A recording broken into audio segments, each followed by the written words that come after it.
maadaama adduunku 1993 uu aaday inuu ka faa'iideysto aaliyada websiteska annaguna aan civil war ku jirnay in badan oo dhalinyaradeena ka mid oo ay ku dhacday civil war-kii uu ku riday waxyaabo aad iyo aad u fara badan oo ay ka mid tahay dawlad la'aan, immigration, qaxooti, dhaqaale xumo, guryihii oo ma aragtay burbursan, dadkii oo uu ku dhacay PTSD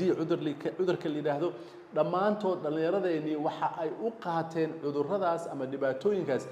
in ay xal u arkaan in ay Facebooka ama waxa la midka ay wareejiyaan oo aysan noloshooda u isticmaalin ama aysan uga faa'iideysan si effective ah oo ay uga horumari karaan ama horumar u sameyn karaan, taasoo saameyn ku samaysay in wadamo badan oo anaga kaliya aan ahayn Afrikaana loo arko ama ay u arkaan dadku inay uga faa'iideystaan asa ganacsi ahaan. sida marka aad la socoto aaliyad kasta ama wax kasta oo la